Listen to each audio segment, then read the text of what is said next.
let me go ahead and, okay, recording Michael, has started. can I ask you a quick? Yeah.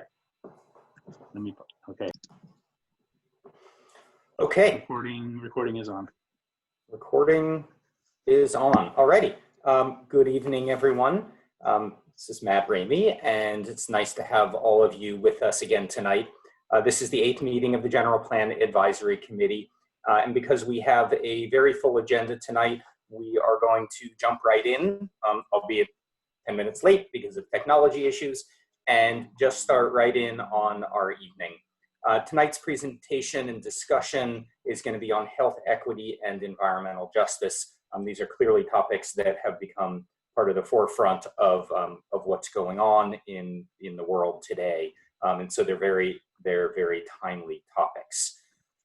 Our agenda and objectives tonight for this meeting, after a brief introduction and welcome and instructions on how to use Zoom, we are going to have a guest presentation by Dr. Gregory Freeland of CLU, who's an expert on environmental justice.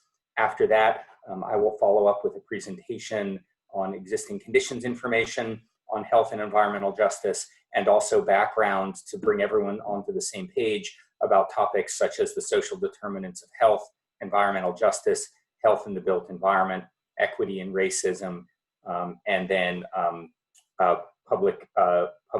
little bit on, again, on existing conditions. After that, we're going to have questions and then a discussion. Melissa, can I turn it over to you here? Yes, thanks, Matt. So my name is Melissa Stark. I work with Matt at Ramey & Associates. I'm going to quickly walk us through some of the key features of Zoom for folks who maybe haven't used it or are using a lot of different platforms and can't keep everything straight. The next slide. So everyone's got their audio hooked up. Just to let you know, there's 2 options. You can use your device's audio, or you can use headphones like I am if you prefer. Just be mindful of background noise because we do have a large group here on our Zoom meeting. And please mute if you are not speaking. That's my next slide, yes. Once your audio is connected, just click that same button and that'll make sure you're muted. To unmute yourself, you can click that same button there. It's an option to have your video on. At some point, this meeting will be up on Facebook, and so it's completely up to you if you'd like to have your video on. You can turn it on by clicking this button here and turn it off again by clicking the same button. Just be mindful of any background or any folks that are in the background. If you have a question you'd like to ask in the middle of our presentation, you can use the raise hand feature. You do that by clicking the participants button here, which will bring up another tab that you see on the right-hand side here, and you can click the raise hand button. I think we're going to ask folks to stay muted for as long as you can. We'll have points during the presentation for folks to answer questions. Please remain muted until a member of the team calls on you. And then for folks who are attending, members of the public, and eventually on Facebook, thank you for joining us. We're happy that you're here. We're encouraging you to follow along and provide feedback. There's actually a comment forum that we have for folks who are watching to send in questions or ask comments. A link to that is on the project website, which is listed there, toaks2045.org. This will be open longer than we have listed here since this meeting will be recorded. If you have something you'd like to submit after that and the poll has closed, feel free to email the team, gp@toaks.org. And then just a note for folks that are on the line with us right now, we will have an opportunity to call on you. We're going to wait till a little bit later in the meeting. We're going to try to get through a lot of content. So if you wouldn't mind holding tight, we will get to you, and we appreciate you being here. Thank you. I would like to now, we're going to actually have a special guest speaker tonight, Dr. Gregory Freeland from California Lutheran University. As I mentioned, Dr. Freeland is a professor of political science. He is the director of the Global Studies Program and a faculty advisor to the Model United Nations. We asked Dr. Freeland to talk tonight and sort of help set the stage for the conversation. He is an expert on environmental justice, and we really want him to really appreciate him coming tonight, and we really appreciate his perspective. So I'm going to take my screen sharing off, and then Dr. Freeland, are you there? Yes, I am. Okay. Muted. Yes. All right. Thank you for that introduction. So are we ready? Should I begin? Yeah. Please help set the stage for our conversation this evening. Yes. I want to do just a brief introduction to the definition of environmental justice, as well as a little bit of a background and so on. But I read the material that you have already. It's very, very good, especially the general plan material. It's excellent. I will begin. We just lost a great individual, a Congressman John Lewis. And I have a quote from him to sort of set the stage for my presentation tonight. And feel free to, ask questions whenever you like. It was a courageous and brilliant idea to bring people together in a new way of thinking. Cooperative land ownership, not just an individual, but a community. Term environmental justice came about basically pretty much in the 1980s. Many of us are already familiar with the environmental movement, going back to the 60s and so on, environmental sustainability and, saving old forests, et cetera, and so on. And I give this definition of environmental justice because a lot of times it's sort of mixed with the environmental and racism. They're two different things really, but they're also relative in certain ways. So environmental justice can be defined in numerous ways, but a general definition would be that environmental justice is, quote, fair treatment of people of all races, income, and cultures with respect to the development, implementation, and enforcement of environmental laws, regulations, and policies. And their meaningful involvement in the decision-making processes of the government. Based on this definition, environmental justice is achieved when everyone, regardless of race, culture, or income, enjoys the same degree of protection from environmental and health hazards and equal access to the decision-making process to have a healthy environment in which to live, learn, and work. If this environmental justice is practiced, then there is assurance that land use plans, policies, and actions do not disproportionately affect low-income and minority communities. With that in mind, a little bit of background to the general environmental justice movement as it takes place on an international and national level that sort of flows down to the regional and the local. During the 1970s and early 1980s, many low-income communities and communities of color across the country, including Latinos, African Americans, Asian Americans, and Native Americans, concluded that unequal social, economic, and political power relationships made them more vulnerable to health and environmental threats than society at large. After early efforts in Texas and North Carolina, two examples which I give you, race, culture, and income continue to play a significant role in decisions concerning the location of polluting facilities such as landfills and toxic dumps. Numerous studies consistently point out that minorities and low-income communities are disproportionately exposed to environmental harms and risks. Now, I read the Thousand Oaks report, and according to the report, it does not have areas that are identified as what we consider disadvantaged communities. However, the disadvantaged community analysis found that there are census tracts in the cities with an average household income in the lowest 20% of census tracts in the state. So due to the presence of lower income census tracts, and I mentioned that this is also prepped for the 2020 census, which is should be ready in a year or so. So we'll see what that has to say. But Thousand Oaks is subject to a California Environmental Justice Element requirement, as you all know. So this focus on environmental justice can be traced to the environmental justice cases in 1979 in Texas, and another one in 1982 in North Carolina. In 1979, residents of Northwood Manor in Easton, Houston, alleged that the decision to place a garbage dump in the neighborhood was racially motivated in violation of their civil rights on the Civil Rights Act.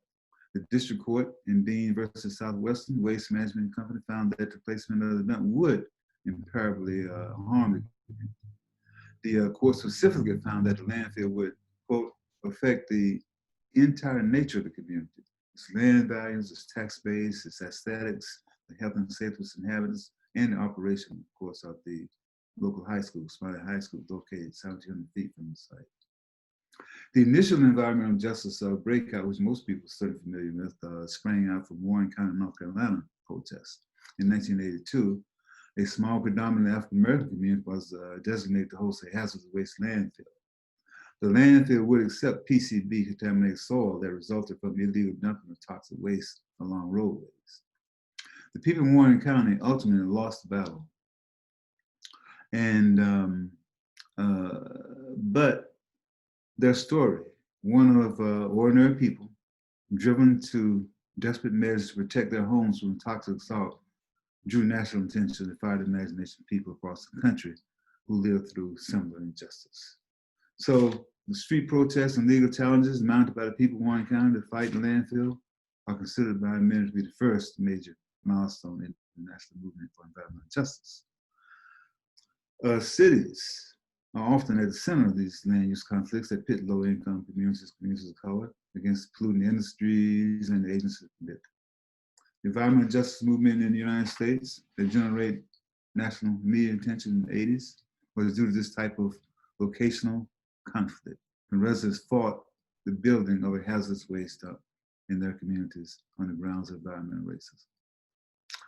One other important occurrence in 1987, Commission for Racial Justice, United Church of Christ, published an influential national study, Toxic Waste and Race in the United States, which identified race as the single most important factor in determining where toxic waste facilities were built in the United States. These distribution conflicts give rise to an uneven distribution of environmental burdens and perpetuate environmental injustice abroad. So more than 30 years after the study, there is still a documented and persistent pattern of disproportionate distribution of houses and unwanted land uses of communities of color and low-income communities. Environmental hazards can be posed by proximity and exposure to hazardous waste facilities, bulk material handling facilities, warehouses served by diesel trucks, fossil fuel storage, transportation, various other industrial facilities that pollute the air, water, and land. Other commonly cited problems that environmental justice communities combat include dust, odor, noise, and light pollution, illegal dumping, toxic runoff into neighborhoods and nearby water bodies. These environmental burdens are not only disproportionately concentrated in communities of color and low-income communities, but evidence suggests that these same communities are overwhelmingly more susceptible and vulnerable to ill effects from this exposure due to a variety of social and demographic factors.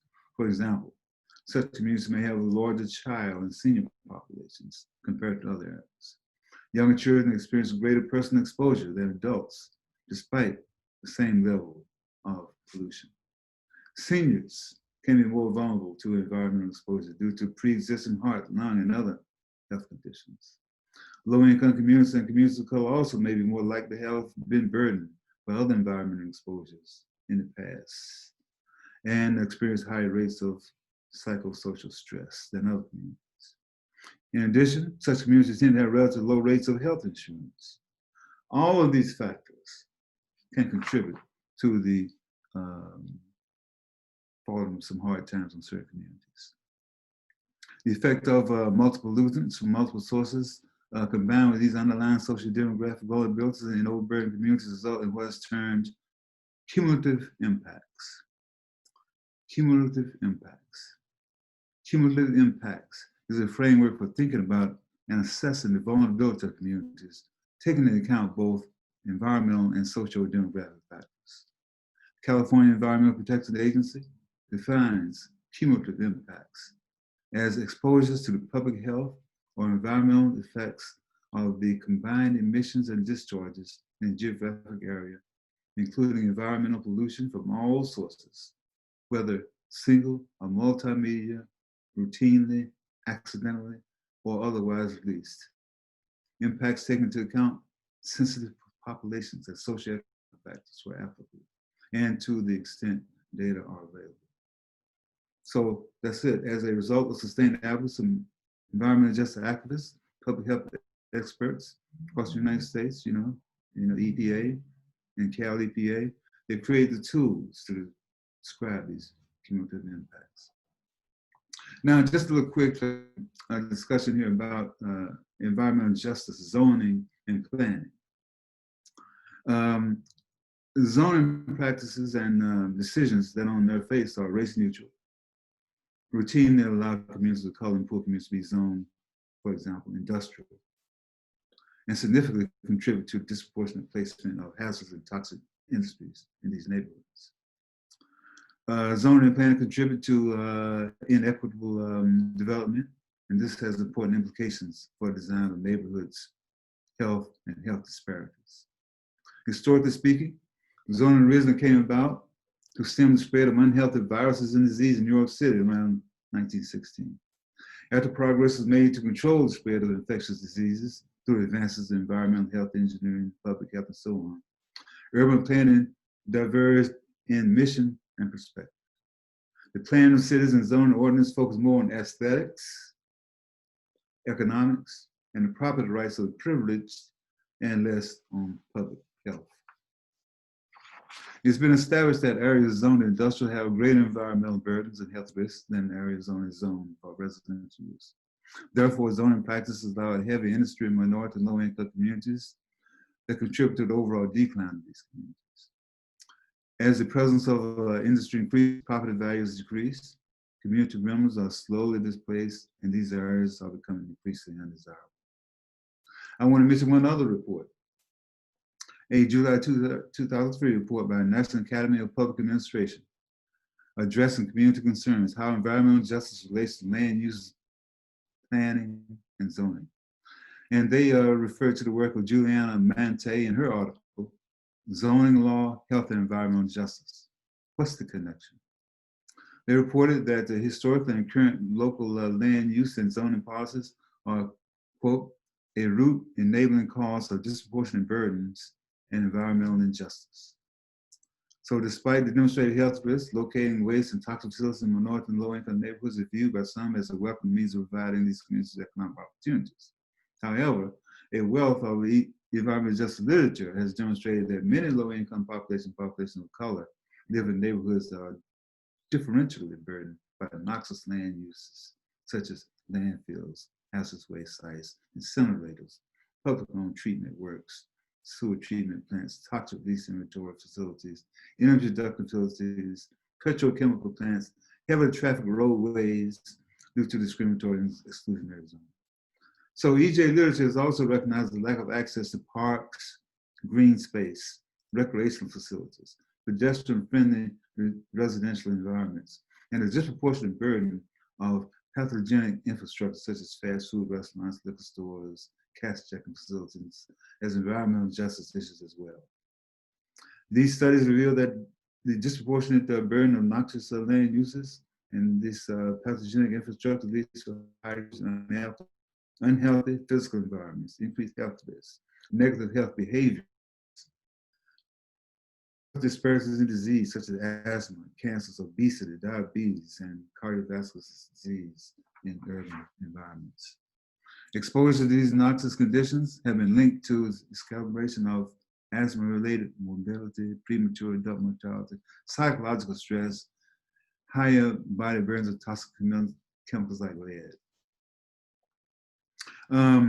For example, the nation's obesity epidemic may be the result of the lack of neighborhood and city level infrastructure that supports physical activity, active lifestyles, and equity in healthy food access. Now, since the residents living in the Thousand Oaks Westlake area have the highest life expectancy across Ventura County, the report is that Thousand Oaks residents generally live very healthy lives. But the lack of healthy and equitable planning and zoning in poor communities of color leads to their differential exposure to neighborhood stressors and unhealthy land uses and limited access to resources like medical facilities, grocery stores, parks, open space, and healthy schools. Living in or exposure to these poorly zoned communities lead to low-income population north being the most vulnerable to the effects of environmental hazards. So in conclusion, I'd just like to say that presently, there appears to be a serious recognition of environmental justice as a helpful solution to environmental problems. There is a revitalization of city planning with the potential to benefit all citizens, regardless of color or class, by improving living environmental conditions and providing new housing, education, and job opportunities. For example, city plans are viewing frameworks that focus on developing livable spaces where people can work, play, and shop without depending on automobiles.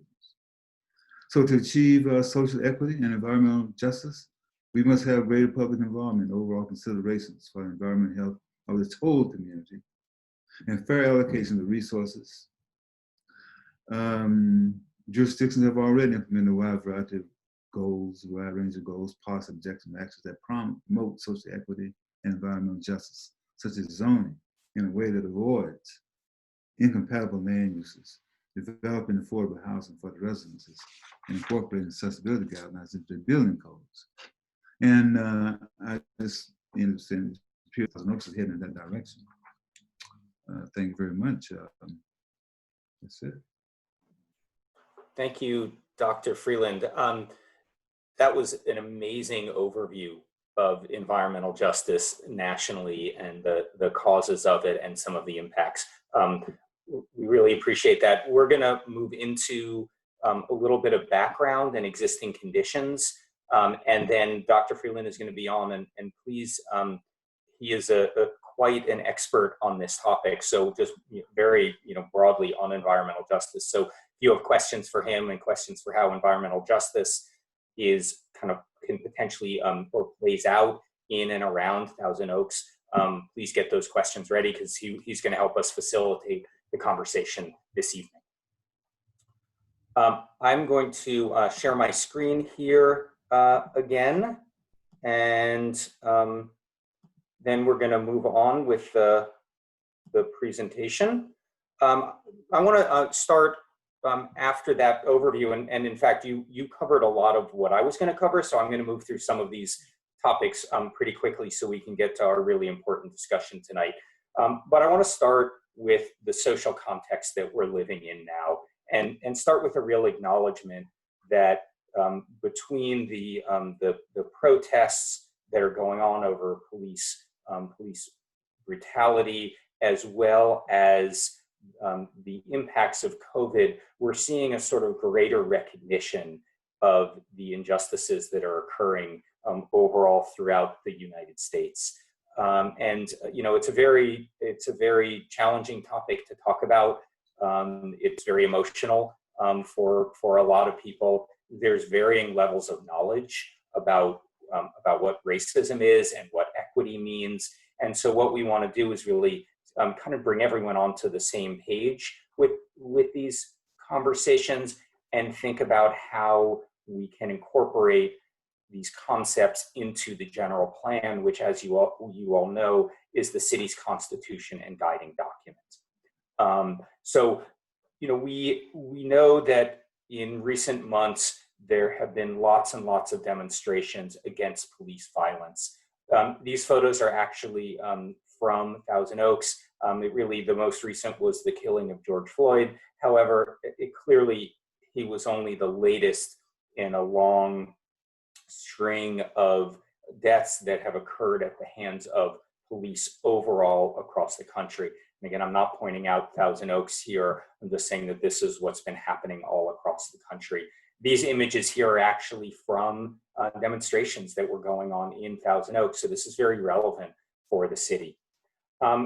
Concurrent with that, we have COVID, and I know everyone has been impacted by this, and everyone has been severely impacted by COVID. Unfortunately, when we have something like a pandemic, it actually disproportionately impacts certain segments of the population.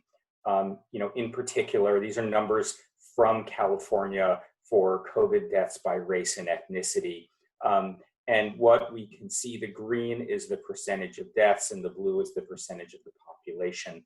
And what we can see is that African Americans and Latinos are disproportionately impacted by COVID deaths, as well as as well as those who are infected by COVID. So there's an equity issue that we have going on here.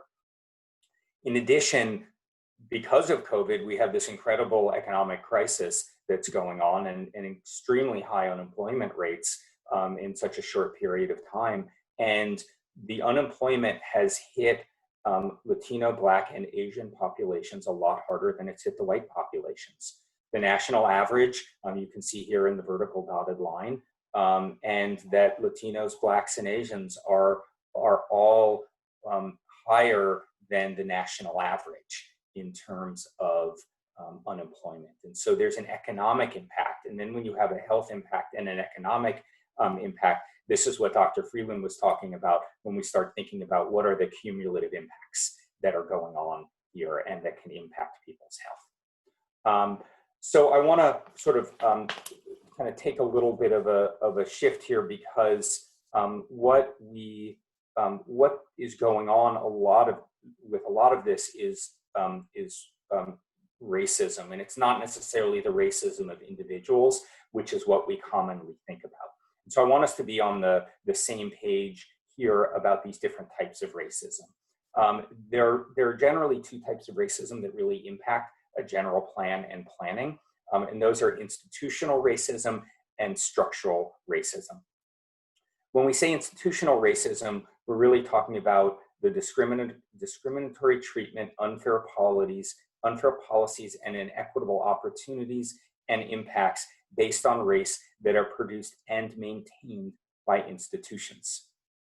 When we say structural racism, what we mean is a system of institutions. So institutions working together that interact with one another to generate and reinforce these inequities. It essentially normalizes and reinforces the existing dynamics that advantage white people while producing cumulative and chronic adverse outcomes for people of color. So I know it's a little bit challenging to think about some of this, but if you all remember when we had the Happy City presentation by Charles Montgomery, as he talked about zoning and the racism that occurs with zoning and redlining.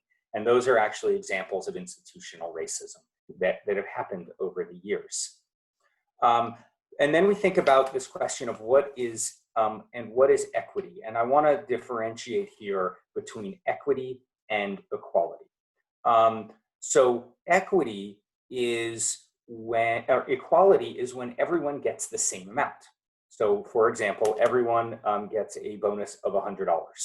That is equality. So everyone gets the same amount, but because people are starting at different levels, they're still, as you can see in the image here, they're still, people are still at different levels here ultimately.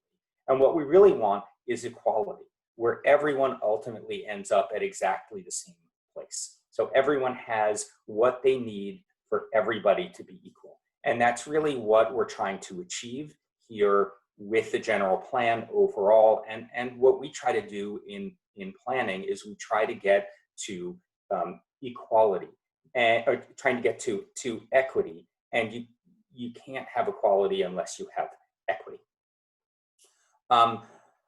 Then there's a term called the social determinants of health.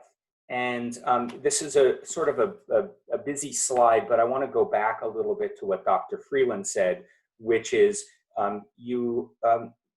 planning and zoning really started by addressing the health from land uses.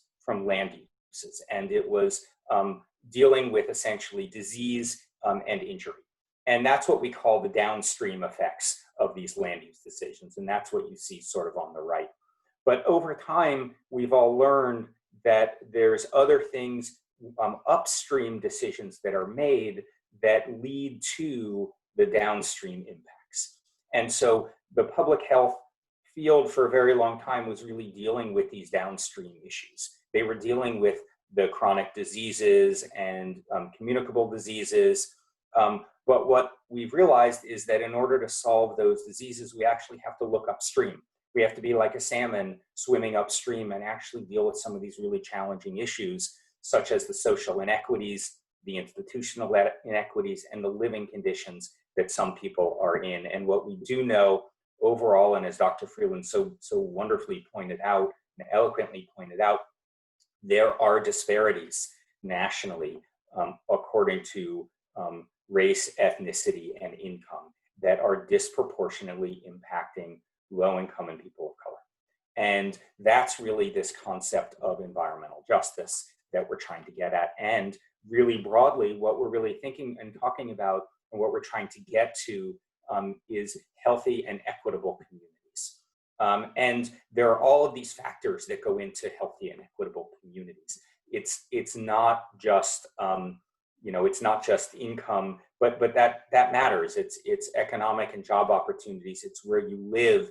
It's whether you have access to healthcare, whether you have access to parks, whether your neighborhood is walkable, whether you live in an area where there's pollution and toxics. And all of these factors, again, are these cumulative factors that add up to how healthy some people are compared to others.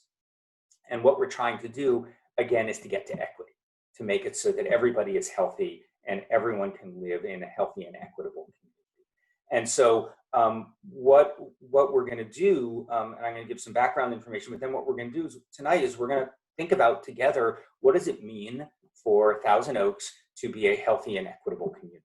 And what can we put into the general plan so that that the community is more healthy and equitable than it is today? And every community, regardless of how well they're doing, and Thousand Oaks is doing really well overall, but every community has the ability to do better. And so I want us to sort of encourage us to think through that. And so let's go through to the existing conditions overview. I'm sure you all have lots of questions already and lots of thoughts. Please hold them for a minute. And we're going to go through the presentation. Hopefully you all have had a chance to look at it. Just look for a couple of minutes when it was sent out this morning. So we want to start with race and equity here, or sorry, race and ethnicity. And this chart shows that Thousand Oaks is generally has a larger white population compared to Ventura County and a smaller Hispanic Latino population. The Asian population and Black population are actually pretty similar. And what we can see here with the colors on the map is that the blue and the darker green are areas where in the census block groups between 25 and 50% or 50 to 75% of the population is Hispanic, which is the largest percentage. So what we see is that there's concentrations of areas where there is a larger percentage of Hispanic populations. Another term that we have here, with social determinants of health, another indicator is the percent of the population without a high school degree. And education is very strongly correlated with health outcomes because it provides people, if you have the higher the education, the better access you have to a well-paying job, the better access you have to healthcare, to a quality place to live, to healthy foods, so to access to parks. And so what we see again is that there are census tracts in the city where the 25 to 30% of the population, of the adult population, does not have a high school degree. There's a small area where it's 30 to 62%. I don't know what's going on with that one area, but there are these pockets where there's a large percentage without a high school degree. Now, overall, Thousand Oaks is doing much better than the county and the state as a whole. However, there are these geographic areas, and part of what we're going to be doing is looking at what those geographic areas are. We also know that income is a strong social determinant of health outcomes, and it's even stronger than educational attainment. As with high school and education, it is linked to where you can live, whether you have access to healthcare, whether you have access to healthy foods. And what we see here is that in the city, there are disparities along racial and ethnic lines about the income of the median household income of a household. The median is just over 105,000. And what we can see here is that Black, African American, and Hispanic Latino are below the average. And then Asian and white. White is actually right at the average, and Asian and American Indian and Alaskan Native are well above the line. So what we see is, again, disparities in income across the city. This is a map of where that is. And so again, we're starting to see some of the same geographic areas that are have a higher percentage of Latinos and a lower educational attainment level, and also have lower median household incomes. And then we look at poverty. Overall, interestingly, the city does not vary very much across racial and ethnic lines, not as much as you can see Ventura County here, but there are still pockets where you have large percentage, 15 to 20% of the population that, or higher, that is considered living in poverty. So again, these are areas as social determinants of health that we want to look at. Switching over to health outcomes, overall, the city is actually doing really well. But compared to the state average is 80.9. This information here shows the county, and so the county itself is doing, overall really well compared to the state. But there are disparities along racial and ethnic lines here, although not as extreme as what we've seen in other jurisdictions. Looking at health outcomes, we have asthma, and this is asthma emergency room visits per 10,000 people. The city is doing well compared to the state. The state average is 47.61. The county is 13, so the county is really low. So there's a bunch of areas here in the city that have higher rates, higher rates than the county, but lower than the state. Diabetes is another health impact that we see, and overall the city is doing much better than the state or essentially the county as well. We have the majority of the area is less than 9%, less than 9 people per 10,000 who have diabetes. So again, the city's doing really well in this indicator. Dr. Freeland mentioned the environmental justice element and environmental justice in the general plan, and that's really our hook to be able to deal with these issues in the general plan. In 2016, the state signed what's called SB 1000, which required every jurisdiction that has a, quote, identified disadvantaged community to prepare an environmental justice element or to address topics of environmental justice throughout the general plan. There's a 3-step process. The first is the identification of disadvantaged communities. The second is engagement with members of those disadvantaged communities. And then the third is the integration of goals, policies, and programs to address the disadvantaged community priorities. The topics that are addressed and identified in state law are pollution exposure, public facilities such as parks and schools, safe and sanitary homes, which also includes the cost of housing, physical activity, so walkable communities and transportation safety, and then any other identified health risks or burdens, which include things like food access and community engagement. So we went through the process, and actually the state about 3 weeks ago finally came out with their revised guidance for how we do a screening for disadvantaged communities, and actually that revised screening has changed the city's status for disadvantaged communities. So the first method that you do is there's a state tool called CalEnviroScreen, which essentially looks at the broad, it's an indices of a combination of income and race ethnicity combined with environmental pollution, and you get a score. And if you're in the 25 worst % in the state, you're considered a disadvantaged community. And the city does not have any of those. The second method is to take low-income areas, which are 80% of the state or the county median income, and we do this by block group, and then look individually at sources of pollution burden in the city. And that when you blend the two of those together, you end up with disadvantaged communities. So then you take method 1 and method 2, put it together, and you identify what your disadvantaged communities are in the city. And what we found when we did that analysis is that these areas in red here are identified disadvantaged communities. They are not disadvantaged communities according to the Cal Virus Screen tool. They are actually disadvantaged communities when we look at a combination of lower income areas, again, 80% of the state or county median income. And then they have one or more health risks, and there's 13 health risks identified as part of Cal Virus Screen. You go through each of those individually. And what we found is that these areas are impacted because of one of a combination of traffic burden, groundwater threats, the presence of hazardous waste, impaired water bodies, or overall pollution burden. And so the answer to this is yes, the city does actually need to deal and include an environmental justice element or environmental justice goals and policies throughout the plan. So looking at diving detail in just a couple of these, one is housing cost burden. And we know that the city and the whole region is very impacted by housing costs.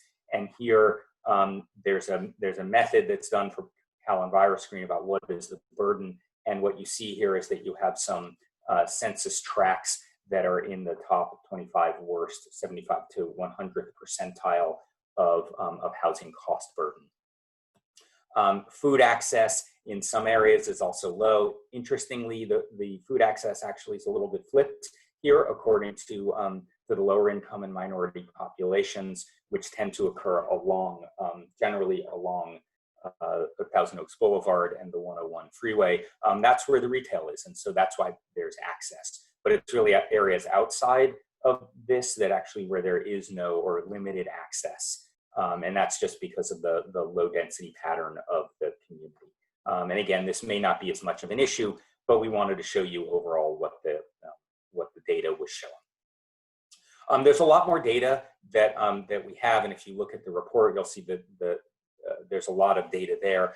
But overall, I just want to sort of leave with a couple of conclusions before we go into what the general plan can do about this. The first is that overall, Thousand Oaks is a very healthy community by many, many, many measures. The poverty rates are low. Overall, that it doesn't vary by race, ethnicity. Life expectancy is overall really high. The asthma and diabetes rates are actually lower than the county. There's generally lower levels of pollution. So overall, the city's doing really well, and there's a lot to be proud of, as you know, with the city. But that doesn't mean that there's not areas for improvement. And so what we did see is that Latino Hispanic population has lower educational attainment and lower income than racial and ethnic groups. There are pollution burdens going on in the city, and so there are areas identified as disadvantaged communities, and in particular, some households are experiencing a housing cost burden. And so that leads us to the question of how can the general plan address these inequities? And I just want to sort of pose that there's 3 different ways that the general plan can address this, just very broadly, and this is a little theoretical, but it's procedural, distributional, and structural. So procedural is, think about it as the process. We want to make sure that the process is transparent, fair, and inclusive.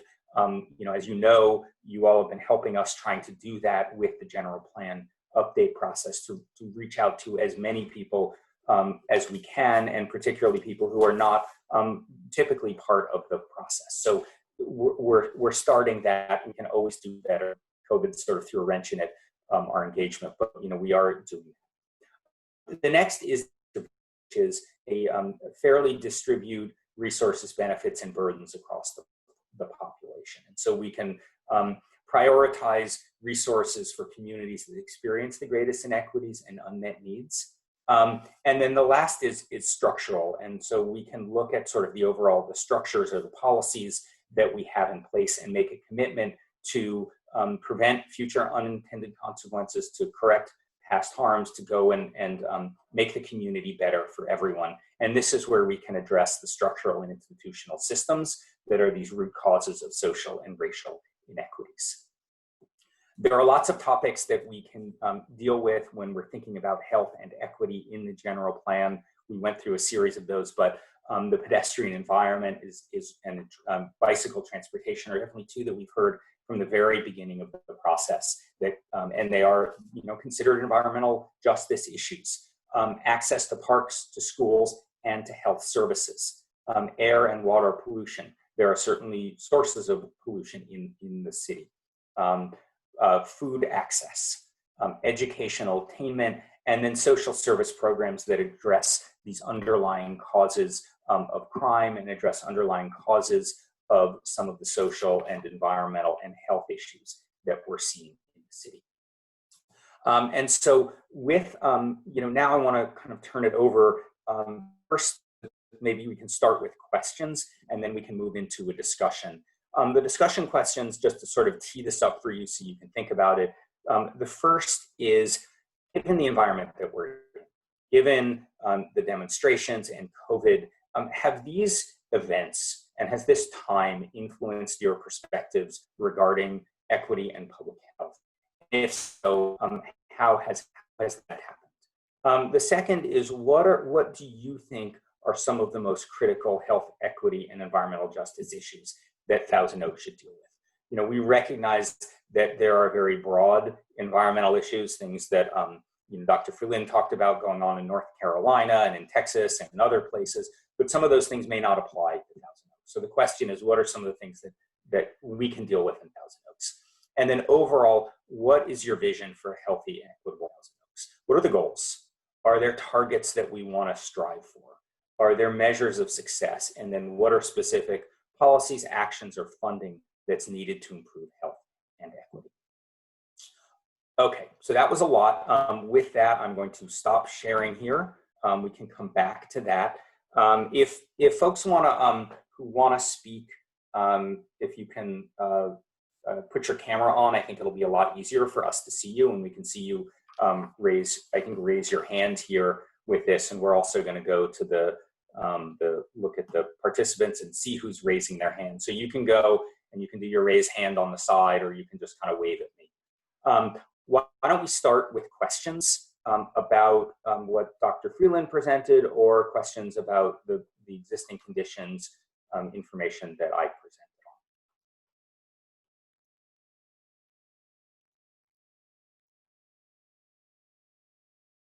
on. No, I don't see any questions here yet. Anyone? Okay, Rory, I see your hand up. Yes, one thing that occurred to me is that I haven't heard of any controversy in Thousand Oaks, maybe it's out there, on the issue of gentrification, which is a big deal in other parts of Los Angeles. Is it just because rents are so high anyway, it doesn't really matter? Or do we have redevelopment going on that's pushing out people who have lower rents right now? Yeah, that's an excellent question. I think you sort of answered your own question there. There are what we, and staff, please jump in here, and Dr. Freeland, but I think what we're seeing is that there's not the disparity that you have in other communities, like in Los Angeles, and there's not the kind of push for new people to move in who are going to bump those people out, and that's what we end up seeing. And so we don't have that disparity in housing in Thousand Oaks. Dr. Freeland, you want to jump in? I see you nodding. Oh yes, I was nodding and acknowledging that that's true. I agree with you. That's okay. Pretty much the way it is, the way I see it. Yeah, and others can help answer these questions too. GPAC members as well. This is a discussion. So no questions? And we can keep asking. You guys can keep thinking about those. So let me maybe switch and go with maybe an easier topic to talk about, because I know that overall racism and equity is actually a really challenging topic for many of us to talk about. What are the key topics or issues you all think the general plan should address when it comes to environmental justice and the environment that we live in and inequities?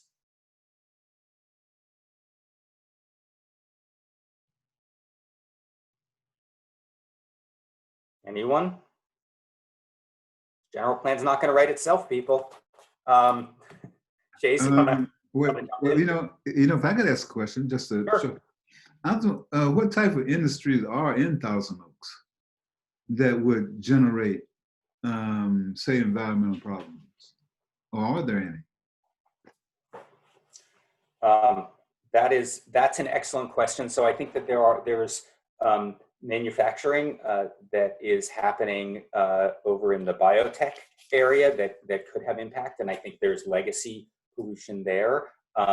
There are also lots of smaller auto-related dry cleaners, and then transportation, which are also impacts. And if you sort of see there's a big spine along the freeway, along the 101 freeway, where there is a burden of pollution from the vehicles passing through. But there are also smaller businesses. The city does not, traditionally have heavy industry with lots of trucks. Like if you think about the Port of Los Angeles, Port of Long Beach, so there isn't that kind of heavy industry or heavy vehicles moving through. So again, overall, while there are disadvantaged communities, there's also a lot of there's a lot of good in the city. There's overall, from a health perspective, it's a really healthy place to live. I think we want to keep that in mind when we're doing this. But again, there are other disparities we might want to address. I see Alicia has her hand up. Okay, hello, hi, this is Alicia. Well, first of all, I'd like to thank you that you mentioned all the social determinants of health. As a nurse, I do believe that that encompasses every person's health. So I'm really happy that you take all of this into consideration. And it is a really great topic. For me, one of the main issues I think we have to consider for this environment justice is we have mentioned housing. For example, the COVID-19 is a great example of why Latinos have been affected the most, because they tend to live, a lot of people in one same house. So that kind of is going to affect. If one person gets infected, more people is going to, all the family is going to be infected. They don't have a lot of people. They don't have benefits, which they cannot work. It's going to affect financial stress. So, anyways, one of the things is housing, definitely. Also, the environment as open access. We mentioned last time as transportation. If the area where the people live don't have maybe parks, but maybe if there is transportation available that is close to parks, or maybe Saturdays are free for kids so they can access to a park, or ideas like that. So, but they are all kind of that access. Healthcare. I do work in a community clinic that we try to provide help in that sense, where at least there is some access for the people. But for me, the main issues is always housing and transportation. And but that's the things that come to my mind right now. One of the questions I have is, and one of the graphs, it says the income for Latinos was 83,000. Yes. So I don't know from, I mean, honestly, that doesn't reflect the people a lot of people I know. So maybe that's because these people were not they didn't fill out the census or things like that. But I think that it doesn't reflect what I see in my community. Okay. Thank you. And thank you. Those are great comments. Again, you're tying together these core pieces of what we do in the general plan with housing and transportation and land use with the issues that we're talking about. Just really quickly, in terms of the incomes, that was median household income of a census tract. So there are definitely, in order to have that median, because we know there's a lot of higher income populations, we know that there's a lot of lower income populations as well. And so we can actually get some more data on that. Let's see, Chase, you want to jump in?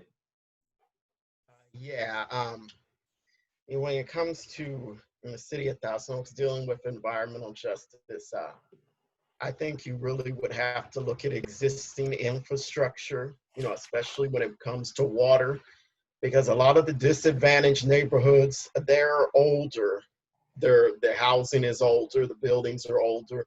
They are the older neighborhoods, and those are neighborhoods where, you tend to have some problems sometimes, and problems you may not realize would crop up, because in the past you did have building standards different, and not all the time that information is not communicated into the future, and there's things we don't know. So as far as, especially with water, that is where we really have to be careful and what we have to look at, because these neighborhoods they're old. I live in one of the neighborhoods on the map that is labeled as having some disadvantages, and that is a concern of mine. Older infrastructure, what's going to happen with that, what's going on, and I think we have to really look at that. Great, thank you. Tara, you're up, and yeah, go ahead. You're on mute still. Sorry.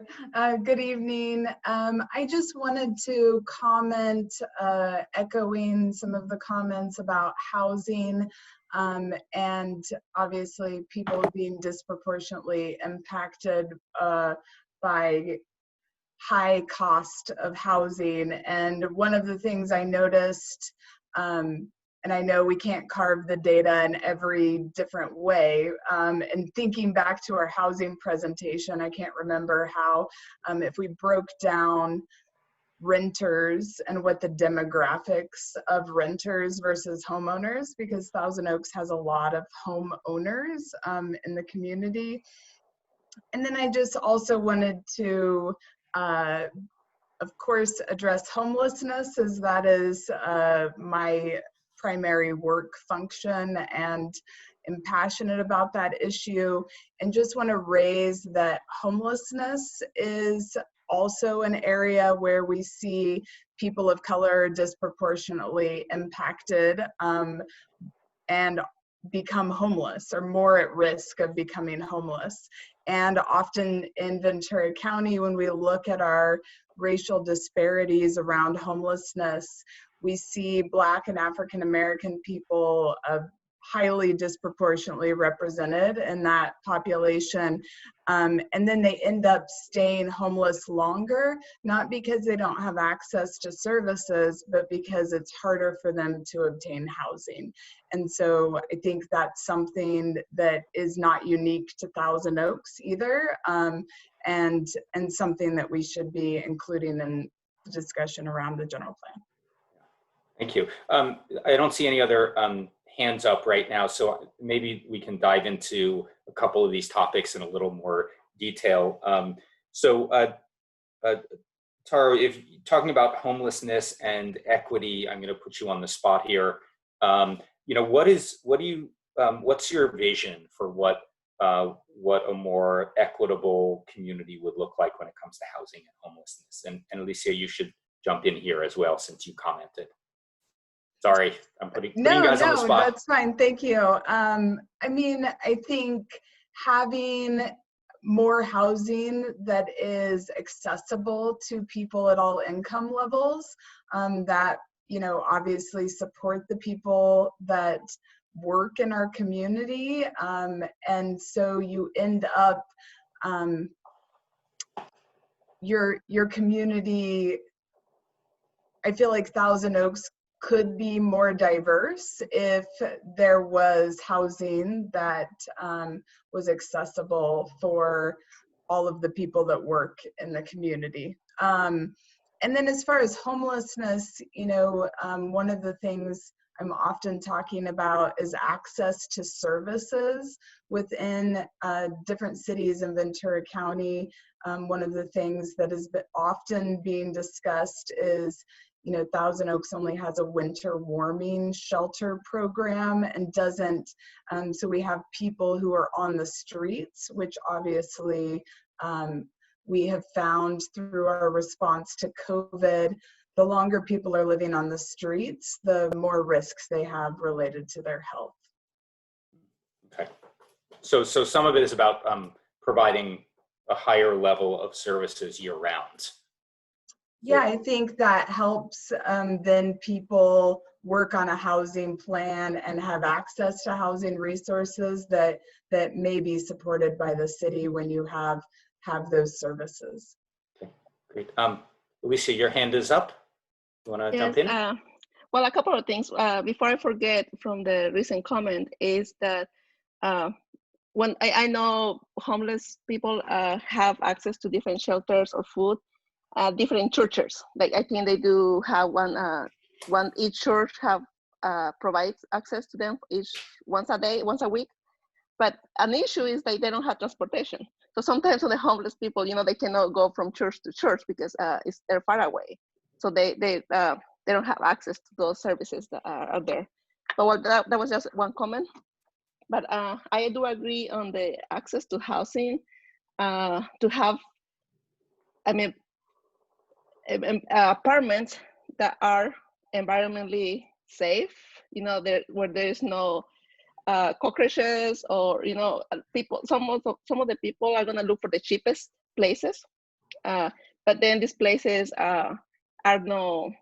they're dirty, or, you know, there's a lot of things going on. So access to them, like where they can rent an apartment that is not expensive, but is at the same time clean and healthy environment. So that's one. Maybe having more apartments. I don't know the regulations, but that's one thing. And one of the things I want to take advantage of, make a comment, is I rent a house with roommates, and then I'm talking to other people. They also rent houses. So I'm just thinking, what percentage of the houses like the people own are for rent? Because if a lot of houses are people buy them or own them and then they rent them, that's more like business. And then the people that want to buy, new families or the people that want to buy a home, they can't, because I don't know, it's just an idea that I have. Like, I know a lot of people they buy a house and they rent it. So I don't know what the policies around that, but I think that could be an issue too for new homeowners, if, you know, it's kind of closing their access to that too. So that because people are buying homes and then renting them as a business, it minimizes the opportunity for home ownership for people who want to buy and then live in those houses. Yes, that's something I came up with the idea, because I hear a lot of people, they rent a house. So like, okay, then who really owns the houses? But yes, right. That's the idea. Yeah, I don't think there's any city policies around stopping that. Very few places have policies like that, but it's certainly something to look into in terms of numbers. I actually have a question for you while you were asking, while you were sort of on the line here. Since you're working in a health clinic, what are the things that you're seeing in terms of health issues that you think might be related to the environment that people are living in? So what are you, because you're pretty close to the lower income populations in the city. Yeah, I mean, the most common that you have mentioned already is diabetes, high blood pressure. And so again, like Dr. I'm sorry, I forgot his name, sorry, I apologize. You know, that he mentioned that because they don't have access to places to do physical activity, or they don't have the financial means to buy healthy food. So those are the main ones, diabetes, high blood pressure, high cholesterol. And so those are the mains are, I would say. It's related to working a lot, not having the money to buy healthy foods, and lack of physical access and time for physical activity. Yes, that's one example of if both parents are working, and then the children, they just eat whatever is not eating whatever is accessible to them. Are you seeing high rates of diabetes in children? Well, we don't see children that much because Okay. they insure they have their own doctors. So I cannot say much about that. Okay. But definitely the parents, yes, a lot. Right. Okay. So those are important health issues that relate directly to the built environment that we're talking about. Nicholas Snick. Yes, sorry, just wanted to quick follow up on a minor point that was made about apartments. I talked to, because I didn't grow up in Thousand Oaks, but I talked to some lower income folks who have grown up in Thousand Oaks, who I know. And that was the topic that they wanted to talk about, was the lack of affordable housing. They were specifically looking for apartments.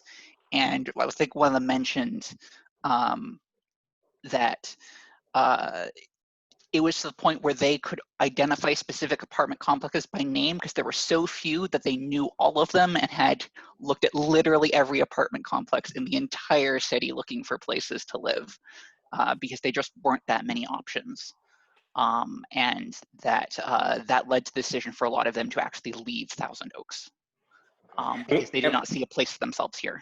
Okay, and then when you say lack of affordable housing, you mean low cost housing, not deed restricted, right? You just mean housing that people can afford. Housing people can afford, yes. Okay. That they did not have established careers and they didn't see a place for themselves to even live here.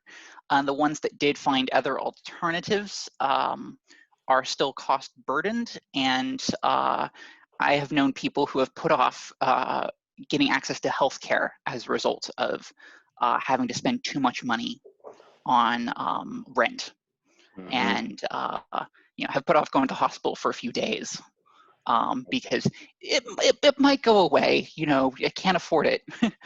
So. Okay, I want to come back to that broad comment and the comments that we've sort of been saying about the environment and maybe pose something challenging. But before we do that, Emily, you had your hand up. Yeah, I wanted to tag on a little bit to the conversation that was happening right before Nick spoke, dealing with diabetes. And although I don't fall into the category of those with, I think anytime people say diabetes, what they mean is type 2 diabetes. I happen to have type 1 diabetes. But I wanted to comment as someone in the, I guess we could call it, world of diabetes, that access to healthy food is, I think, really, really commonly overlooked because most of us in this community are able to just kind of pop into our cars and go get food from places. But I know that for myself and my own personal struggles with health associated with diabetes, food is kind of a constant consideration. It's always on my mind. And if you told me that I had to, maybe I couldn't drive to get the food that I wanted, I would not be able to eat the same. So anyone that's in a low income situation that maybe walks to get their food, which honestly, walking to get my food would probably be better for me in the long run too. My closest options would probably be fast food and gas stations, which isn't great. And then I think of where a lot of one of my best friends lives in apartments on TO, and the closest place for them to walk to get food is Whole Foods, and that doesn't necessarily add up either. So I just wanted to put that out there. Yeah. Well, and I think that's a really good point, and sort of going back to some of the conversations that we've had in the past. This group in particular, the General Plan Advisory Committee, when we did our little interactive exercise about where new uses should go, a lot of you all put kind of neighborhood centers where you could walk and access foods and also places to hang out. So it's sort of a common theme that I'm hearing, and Emily, I think that reflects what you're saying. Are there other comments, or can I be controversial for a minute? I'm going to be controversial. Apologies to the staff. I think I just want to sort of throw this out there. The city has done an amazing job of creating this wonderful place. And one of the things that we've heard throughout a lot of the process is the desire for diversity in the community. And I just want to sort of posit that the way the city has evolved over time has essentially closed the door to a certain segment of the population that could live here. And that there's an opportunity in the general plan to create a wider diversity of housing types, which you all have talked about.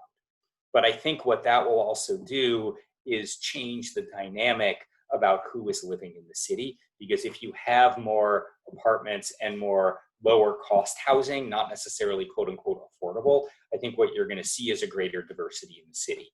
And I guess I wanted to get the reaction to that, which is that, that has the city in the past, and I don't think it's been intentional necessarily in this, but, have their practices essentially segregated Thousand Oaks from other communities to not have a certain segment of the population in it? And if so, is that something that should change?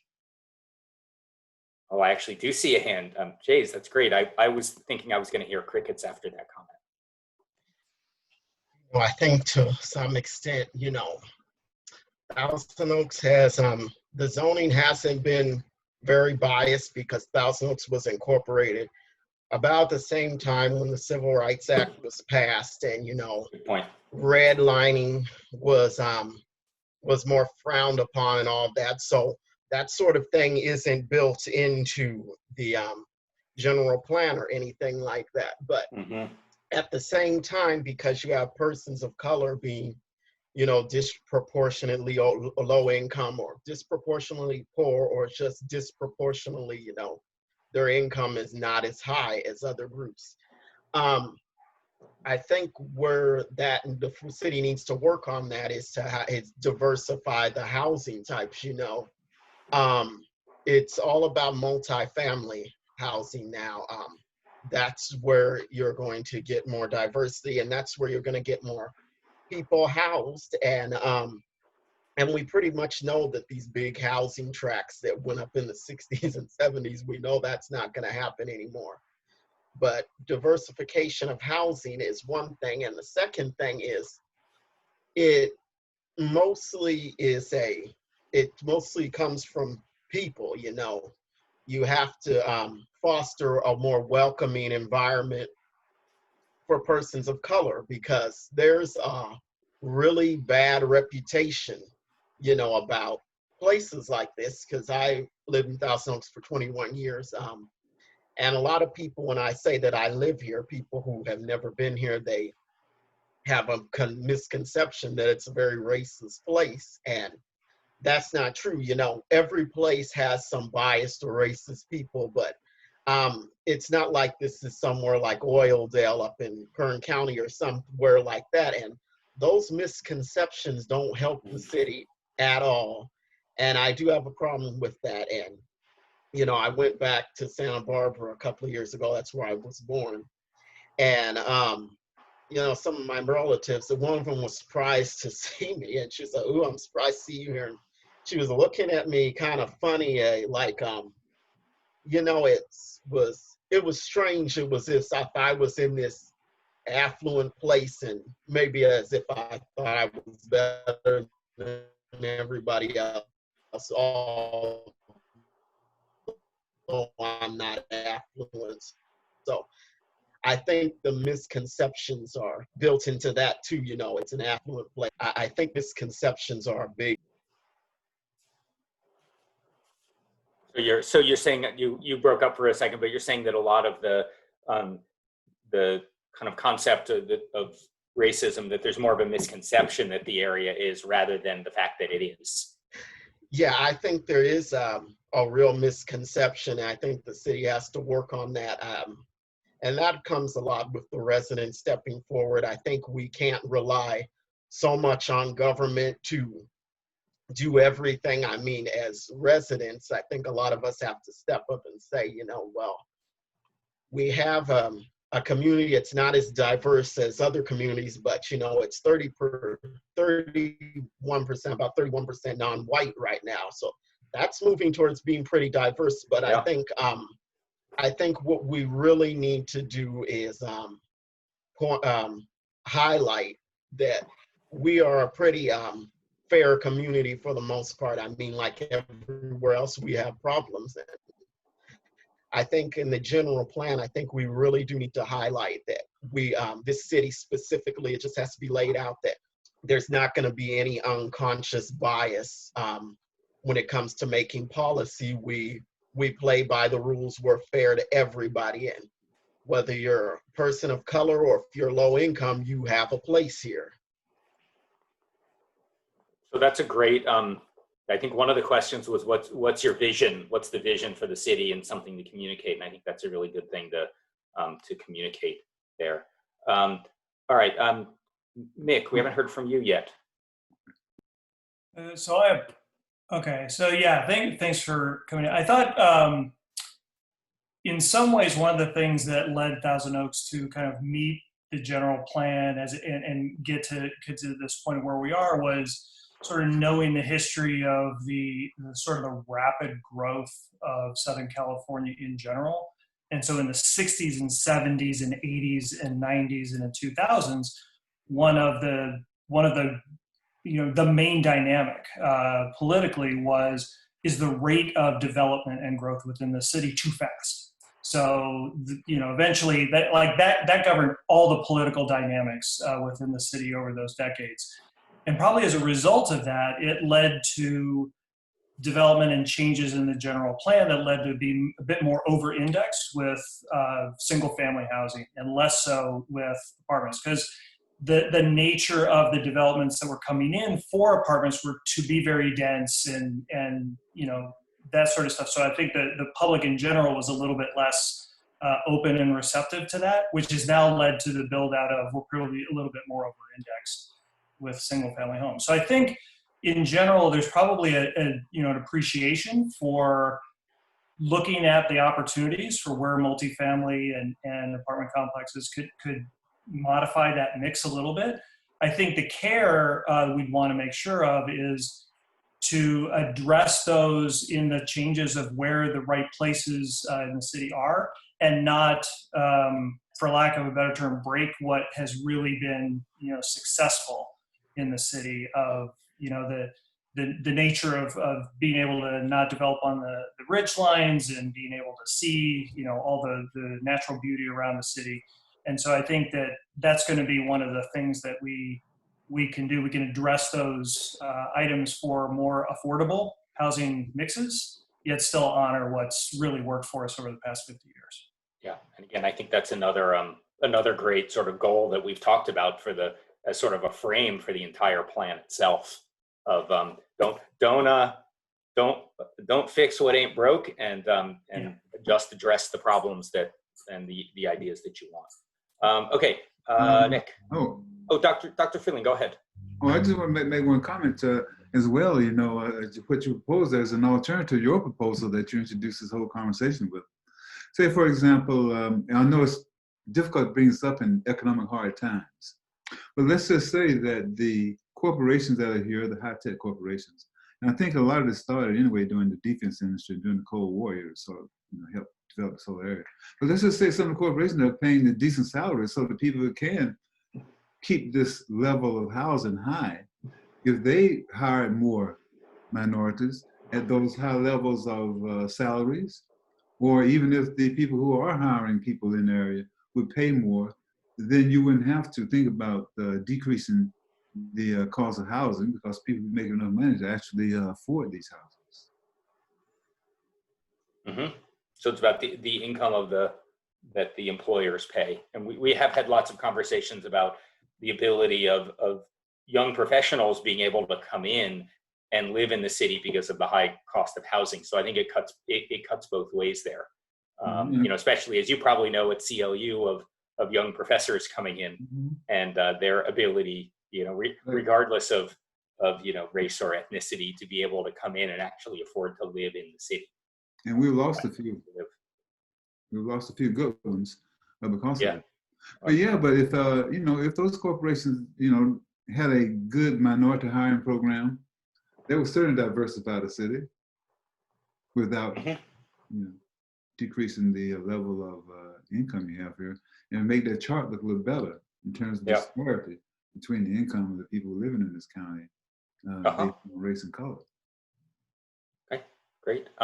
Nick, you had your hand up next. Yes, I just wanted to follow up on what Chase said about perception. Speaking with other millennials, mostly younger millennials who have grown up around here, there is the perception, I can't speak to how accurate it is, that the housing policy in the city and to a lesser extent at the state level until recently mostly exists to favor people of their parents' generation or older people who bought property here 20 plus years ago at the expense of anyone looking to get new housing now. And then additionally on the racism side, there is the perception among the people I know who went to high school around here that the law enforcement is racist and overly aggressive and hostile to both younger folks and especially younger people of color. So I just wanted to mention that in terms of perception issues. Yeah, that's interesting. I think one of our future meetings, I think it's in September, if I remember correctly, although Melissa can correct me as she always does with things, that we're going to be talking about community safety more broadly, which relates to the demonstrations. And so I think we definitely want to pick up that thread about perception or feelings of safety, because sometimes the perception is as impactful as the thing itself. Okay, Alicia, you want to speak again? Yeah, I just want to make another comment like the Chase mentioned is I do believe that Thousand Oaks is very open and in the people that live here. I have never seen any issue or problem, any racist problem against anybody, and I have never heard any bad comment from our population. So I do have to say I had to praise that compared to other cities where I know recent events has put them in the spot. But I do believe it. Thousand Oaks is a great city to be in. That's wonderful. That's great to hear. Thank you for bringing that up. So I want to maybe shift a little bit and think about it just maybe instead of environmental justice, but think a little bit more broadly about a healthy community and what that means. And a small subset of you have been speaking so far, but maybe I'd like to sort of try and get a broader group here to participate. When you think about just broadly a healthy community, regardless of disparities or equity, what do you think about? What should the city's vision of a healthy community be, and how can we achieve that in the general plan?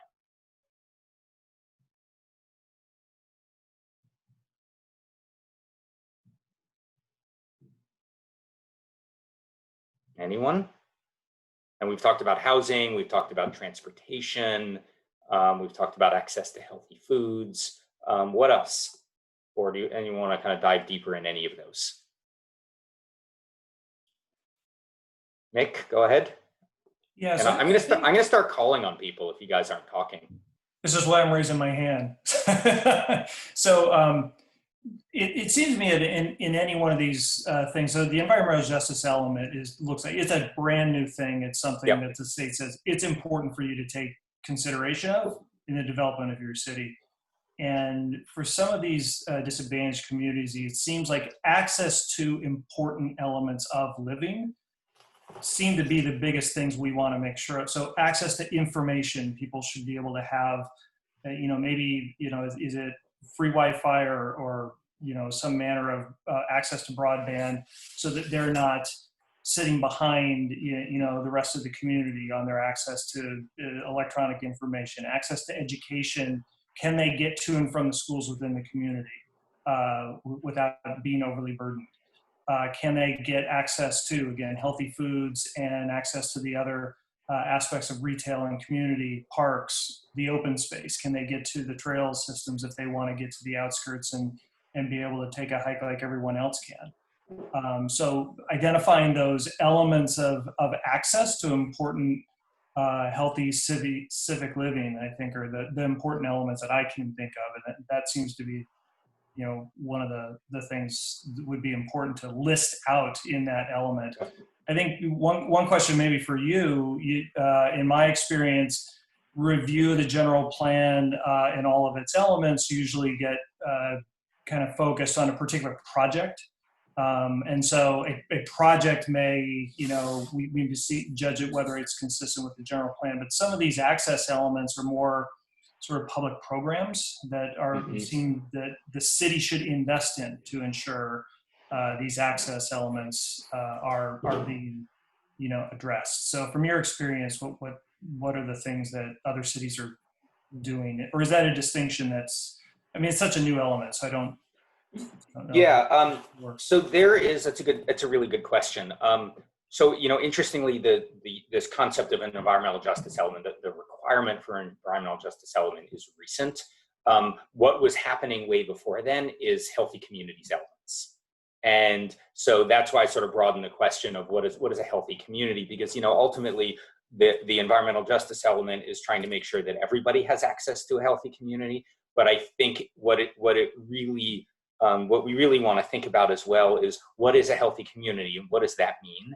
And so there are lots of examples of communities that have created just healthy communities elements, and they address disparities within that, but they deal with topics, and you mentioned a lot of them. A lot of it is access, and there's a combination of physical access of being able to get there, but also financial access to it.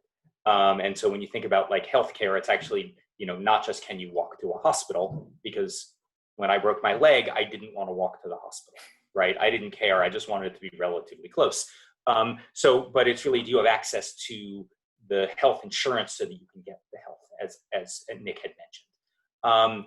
There's healthy foods, walkability and safety, bikeability, living and not putting, homes right next to freeways just because of the air pollution. So those are a lot of the topics that have really been addressed. And then of course, communities deal with specific issues that have big environmental justice and environmental health impacts. So, Los Angeles deals with the port because that's a huge environmental issue.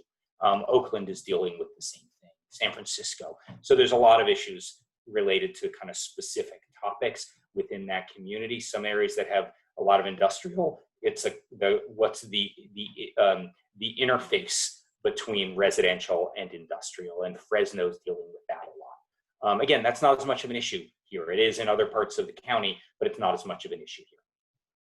And one just quick follow-up, I do know from Dr. Freeland's presentation, he had sort of mentioned about the cumulative effects of certain decisions that get made. And I know, at least from the CEQA analysis, a lot of times when it comes to air pollution and traffic and things like that does get weighed. I do remember that, but there are some of these elements that the environmental justice element would address that are a little bit beyond that are of interest. I know we dealt with that in the past, but this seems a bit broader. So. Yeah, CEQA definitely addresses that. And I just want to sort of clarify a point here, which is, I think in sort of preliminary conversations, we're not thinking necessarily there's going to be an environmental justice element, but we're going to take these topics and we're going to spread them out throughout the elements because and think about health and equity as these broad overarching concepts, which you all have talked about either implicitly or explicitly from day one when we've met of doing this. And so they sort of, it's a framing issue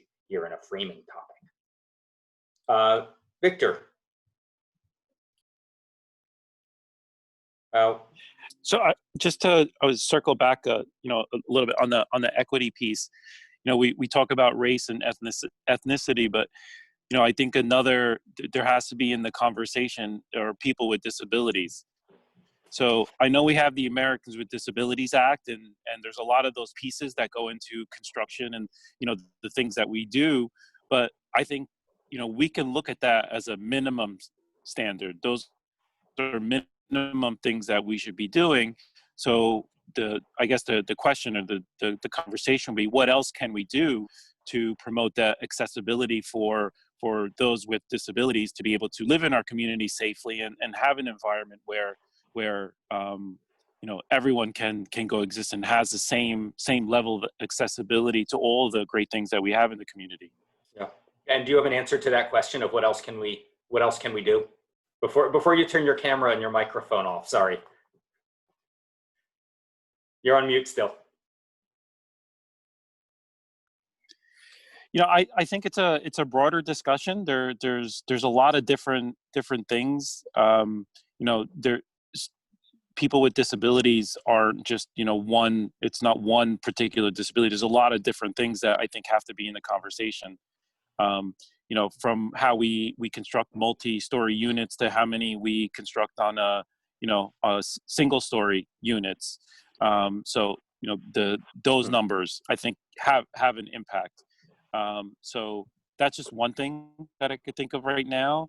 You know, we do the curb cuts for wheelchair accessibility and such on the streets, but I don't know. I think it would just involve a deeper conversation as to, you know, are we really doing these things as a minimum? And are we doing them because they're required by law, or are we really doing them for accessibility? Mm-hmm. Okay. It's a good framing question. I think we can certainly look into that and keep exploring that for the process. All right. Jace, you're next.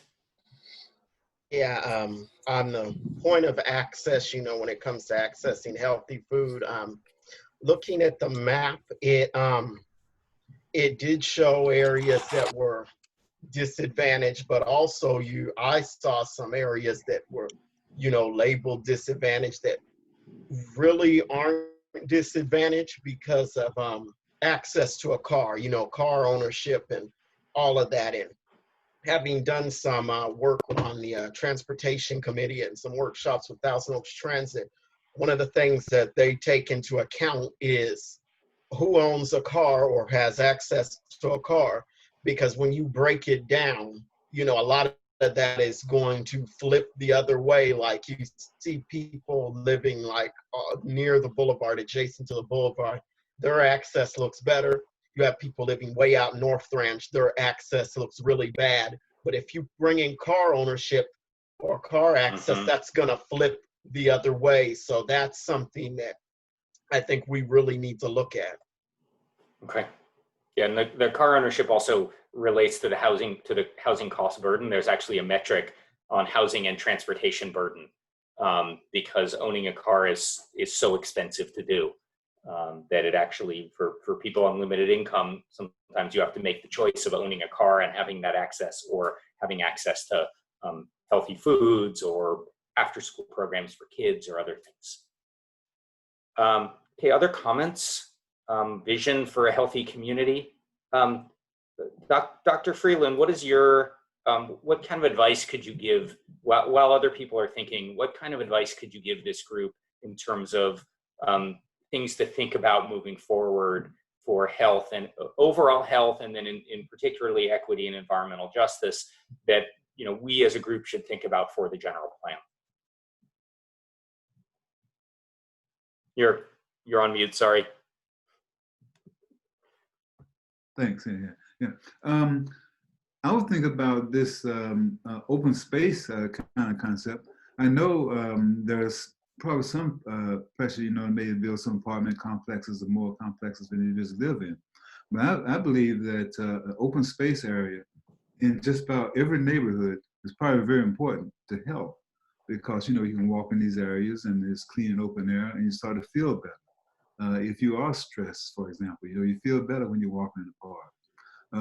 If the sidewalks are nice, clean, accessible, those are nice, you know. The neighborhoods are well lit, so that it feels safe to individuals to walk around. I think that's also important for a healthy living environment as well. And outside of, you know, breathing, you know, the clean air, you know, I would say if you build bicycle paths, maybe more people think about riding a bicycle. Well, certainly, you know, we found out during this the early stages of this environment, everybody had to stay home and people weren't driving, how clean air got, you know. All of a sudden, you know, wow, you know. So I think if some kind of way to do that, and then finally, you know, if people just start, those who can afford to, start buying safer things, for instance, you know, go electric or solar, et cetera, and so on. You know, those kind of things sort of help take care of some of the fossil fuels, you know, that cause a lot of problems to people. Yeah, those are great points. Alicia, you have another comment. Thank you. Go ahead. Thank you.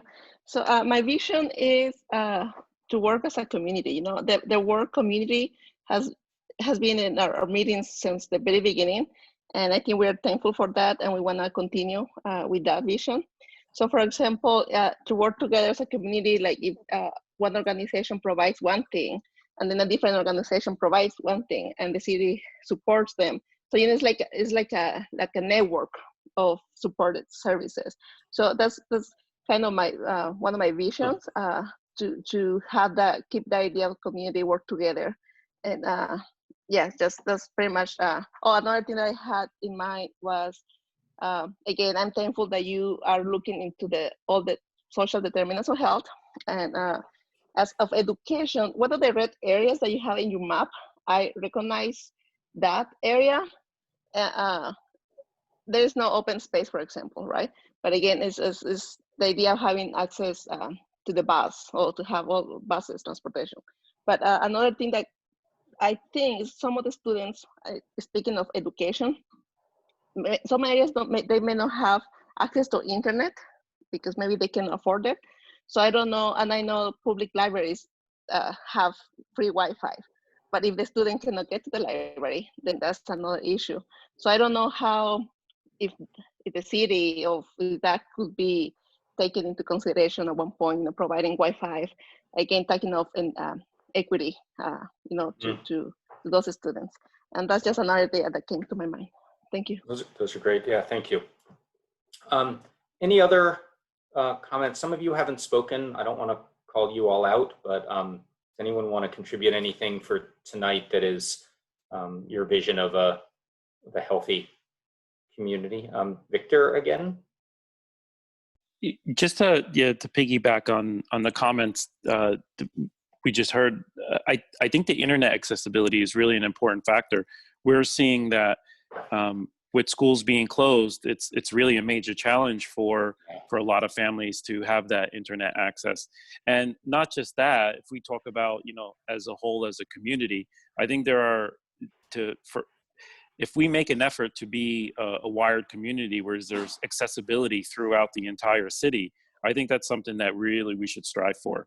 Because internet use is now, it's as important as utility as electricity.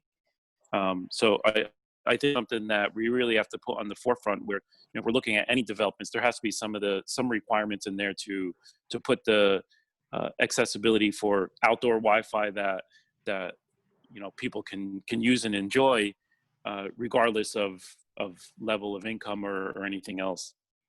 Yeah, but you know, it's a great point. I mean, I think I want to sort of tie it back to COVID a little bit, which is that you know, it became obvious the sort of the disparities overall about internet and access to internet, and how that led to education. And I know that the school district that I'm in essentially stopped education until everyone could have access to internet and technology. And so it just sort of exposed this you know, gaping hole in what we as a society have, and what everyone has access to. And so I think that's a really important equity issue. And I think, you know, again, it felt like COVID kind of ripped the Band-Aid off of some of these things. You know, to use a health medical term here, but, you know, rip the Band-Aid off of this and expose this as a real challenge for many communities. Probably less so Thousand Oaks, but many communities across the state. For sure. I think a lot of people have taken it for granted how easily it was accessible for some people, but now, you know, that the things have changed, and the environment that we're in today is really exposing the challenge that some people have, that other people really take for granted. So whatever we could do in that regard that can enhance the quality of life in the city for everybody, I think is something that we should strive for. Great point. Okay, Nick? Yeah, I just wanted to say I appreciate how Dr. Freeland and many of the other speakers for bringing up the cumulative effects of all of these other factors. Because one of the things I find frustrating in many conversations about equity and justice is how much people tend to focus on a single barrier to accessing a service or to good health, and argue that, oh, well, this one barrier by itself is not enough to really bar someone from getting what they need. And I really like hearing people acknowledging that's not just about people who don't have transportation, it's about people who don't have transportation and who have a movement disability. It's about people who don't have access to easy healthy food and who have diabetes, and how all these factors can combine together. And I appreciate all the work you have already done to find areas where there are multiple factors impacting people. And I would just think we need to continue that sort of perspective going forward about looking at how all these things intermesh, and refusing to look at just one item in isolation and saying, we fixed it, it's good. And instead look at where the effects can compound upon each other. Great, thank you. It's actually probably good, as good a closing as I could have ever done. And so that was wonderful. I think maybe we should take our last time and go to public comment. Matt. Yes. I have one comment from the public submitted through Poll Everywhere. Is now a good time to share? Yeah, please.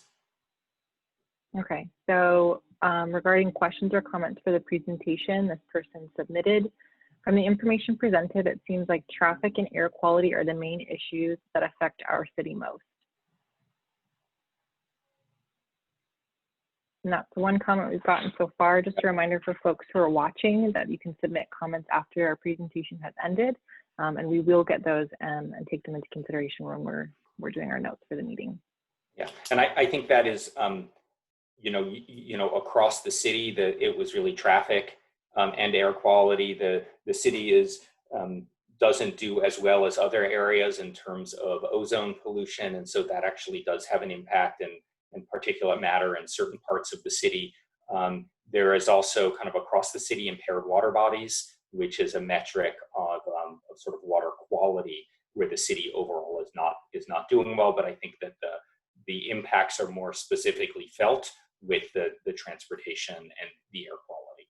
So I think the commenter is spot on with that comment. Okay, public comments. Michael, is this you? Yes, we do have a few members of the public who have requested to speak this evening. The first one, Edward and Margaret Casaba, but I do not see them on the list. Actually, let me turn on so that people can raise their hands.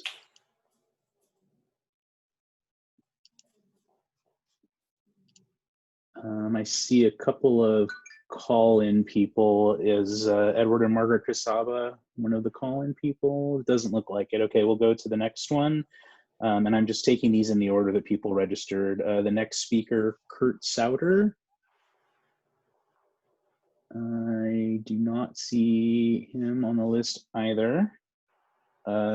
Rose Witt, who has her hand up. Okay, go ahead, Rose. Hi, can you hear me? Yes, we can. Yes. Thank you. I would like to point out that as a city within Ventura County, our county's average temperature since pre-industrial times has increased 4.7 degrees Fahrenheit, which ranks as the fastest warming county in the continental United States. That temperature is expected to increase at least 3 to 5 degrees Fahrenheit more in inland areas like Thousand Oaks over the next 20 years, which is within the scope of our general plan. This is important not only from the aspect of increased wildfire risk, which is already substantial in Thousand Oaks, as we've seen over the last 3 or 4 years, but it's also a health and environmental justice issue, because extreme heat is actually identified as the most deadly of natural disasters. And it will only continue to worsen unless our general plan includes ambitious policies to mitigate and build resilience to climate change. I have a few of those that I would like to just mention. One would be an ambitious native tree preservation and planting strategy, which would reduce heat island effects in the community. And also green space enhancement, which would fit in with Dr. Greenland's ideas that all of our neighborhoods should have easy access to green spaces. Another one would be to discourage the use of plastics and styrofoam in our community, given that 90% of those products are now made from oil and gas, which contributes to climate change. And a third one would be to require electrification of new housing, which we're looking at across the city to meet our housing mandates, and prohibit natural gas hookups in those new constructions. That would both reduce our atmospheric emissions as well as significant indoor air pollution that contributes to asthma. And you could provide those kinds of, you could even go so far as to helping some of our low-income communities retrofit their gas hookups for heating and cooking to electricity to reduce both indoor and outdoor emissions. And lastly, I would suggest that we have some climate expertise in our climate plan, both on the community advisory committee and in the plan itself, so that we could come up with ideas beyond the scope of just what I could come up myself. Thank you. Thank you, Rose. I just want to, before we jump on to go on to the next speaker, we are going to have a meeting. Melissa, you can tell me when it is. Again, I've forgotten whether it's the next meeting or the meeting after that, where we are going to focus on climate change, sustainability, and resilience. And we will address a lot of these ideas and more, because there certainly are more topics that we can address. And our team does actually have a lot of expertise on climate. We've been trying to address some of that through land use and transportation decisions, which is a major impact on climate. But also we're going to be getting into these other topics as well. So I appreciate you bringing that up and tying it to the equity issue as well. Thank you. Yeah, and just to confirm, it's our September meeting on the 24th that will have parks, open space, and sustainability as the main topic. Great. So Rose, right in line with what all of your ideas. Okay, the next speaker is Kyle Springer, but I am not seeing him on our list. Next speaker, Daniel Twett. Also not seeing his name on the list. Next is Silvana Zuka.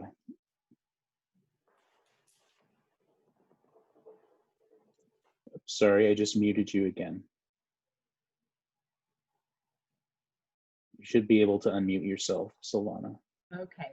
There you go. Sorry about that. As Chase said, to help with inequalities, I think we do need multi-family housing, but affordable multi-family housing. The stuff we're seeing go up right now is not affordable at all. And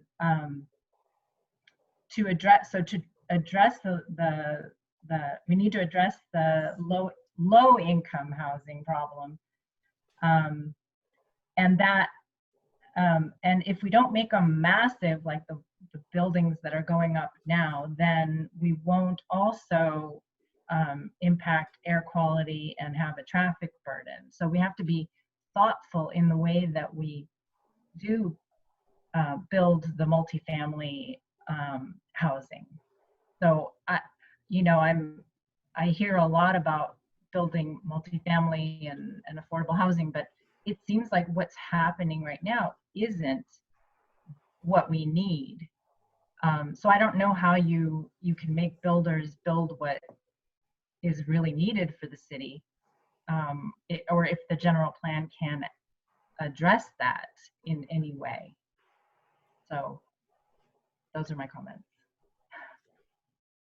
Thank you. Thank you.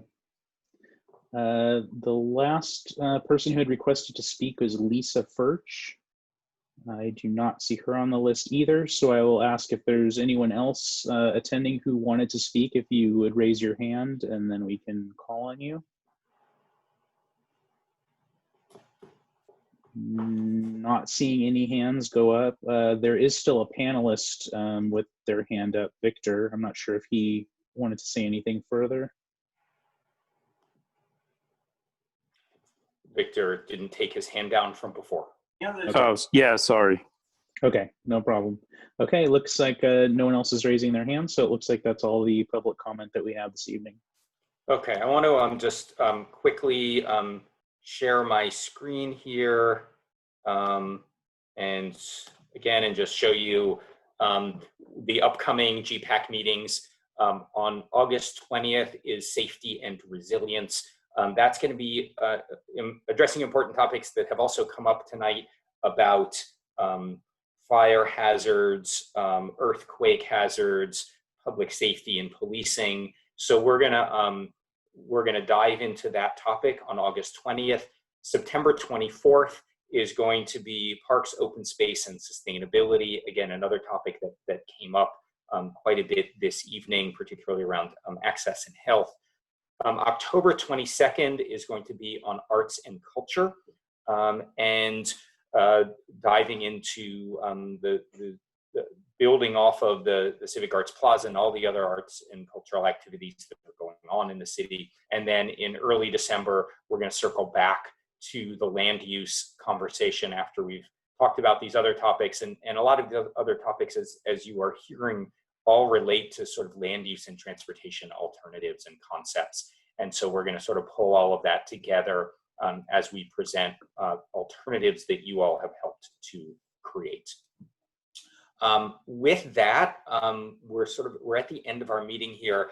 I'm gonna, Dr. Freeland, I just want to thank you for joining us this evening. I thought your perspective was incredibly helpful. We really appreciate your time and your guidance with this, and we may be turning to you again for sage advice on this topic. And I think it's great to know and that there are resources like Dr. Freeland who are living or working in the community who can really help us think through these. So thank you very much for your time. Thank you everyone for participating tonight. I know it was a tough topic. It's a little bit hard to sort of get your head around some of these issues and ideas, but I think that we really did cover a lot of ground, and I think we have a great starting point for developing goals and policies for the general plan, which was the point of what we did, what we wanted to talk about this evening. So again, thank you, and unless there's any further comments, we will see you all in a month, and I'm sure all look forward to the day where we can get back together in a room without face masks and enjoy each other's company. So thank you all. Good night. Thank you, everyone.